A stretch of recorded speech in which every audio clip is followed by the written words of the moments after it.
Hello, everyone, and welcome to the SBI Securities Weekly Wrap podcast. So, firstly, let's discuss how the markets have been in the week gone by. Indian equity market hit lifetime highs during the week, with Nifty and Sensex crossing 21,000 and 69,800 marks respectively for the first time.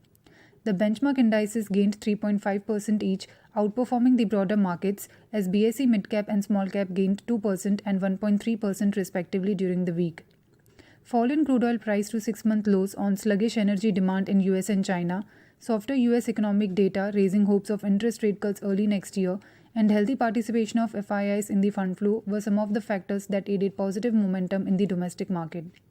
The key domestic event during the week was the outcome of RBI's Monetary Policy Committee, where it unanimously kept the interest rate unchanged at 6.5%, which was widely on the expected lines. The data released from Association of Mutual Funds of India showed net inflow to equity mutual funds falling 22% month-on-month in November to Rs 15,536 crores. However, the number of SIPs exceeded Rs 17,000 crores for the first time. Next week's major focus will be on the outcome of the FOMC's interest rate decision, the effect of which will be seen on 14th December in Indian equity market.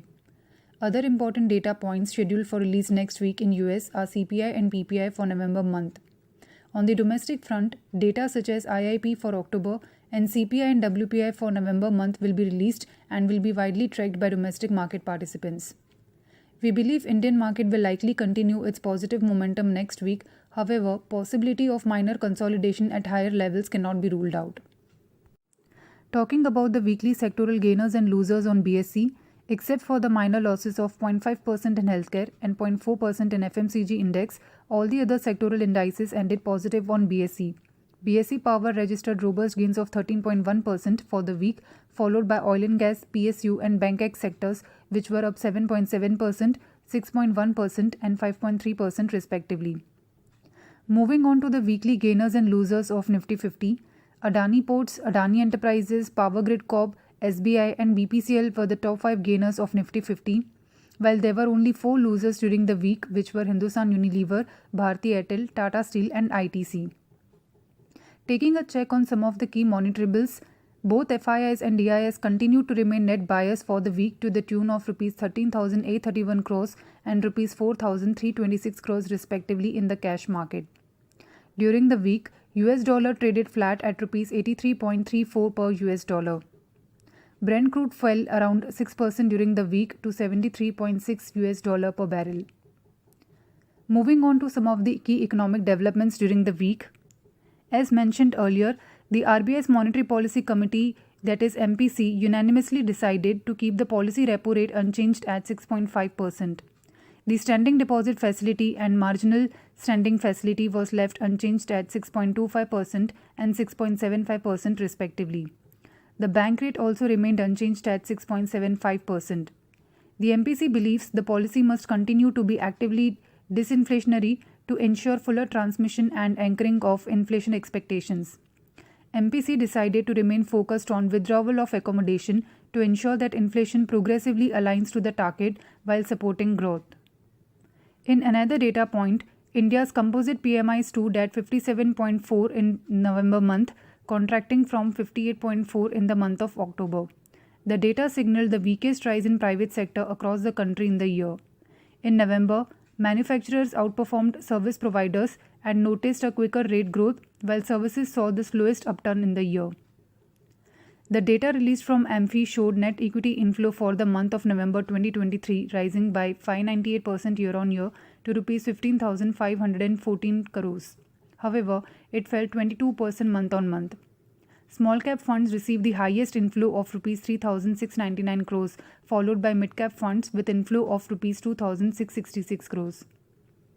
The composite PMI for US remained unchanged at 50.7 for the month of November, signaling a marginal upturn in business activity. The manufacturing sector experienced a contraction in new orders, but return to growth in new business by the service sector drove the growth in the period.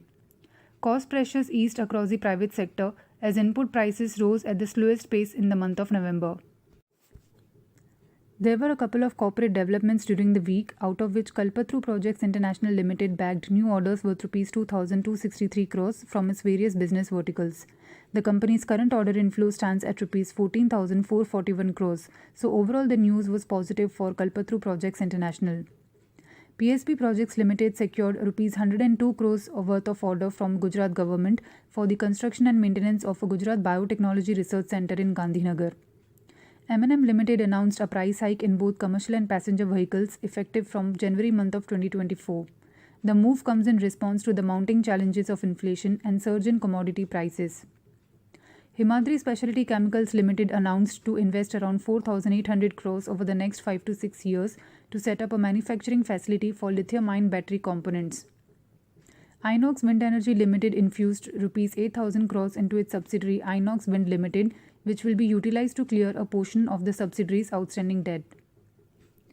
Lupin Limited received an ANDA approval from US FDA to market its generic version of Veriniceline tablets, which have an estimated annual sales value of $340 million in US. Bharat Electronics Limited received orders worth Rs 3,915 crores for supply of various defense equipment. The Government of India directed all sugar mills and distilleries to not use sugarcane juice or sugar syrup for ethanol in ESY 2023 to 2024. So this led to a volatile movement in a couple of sugar stocks during the week. During the week, we released an initiating coverage report on Syrma SGS technology in a rising star theme. This is a long-term investment call with a time horizon of 12 to 18 months and the target price is set at Rs 719. Syrma SGS Technology is one of the leading electronic system design and manufacturing company in India. The company's product portfolio includes printed circuit board assembly, that is PCBA, RFID tags, electromagnetic and electromechanical components, and other IT products such as motherboards, DRAM modules, SSD, and USB drives.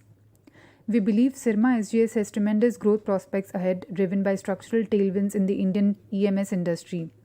Factors such as China Plus One, import substitution, PLI schemes, rising electronic content across industries, and higher per capita spending by Indian consumers on electronics are likely to drive growth in the industry.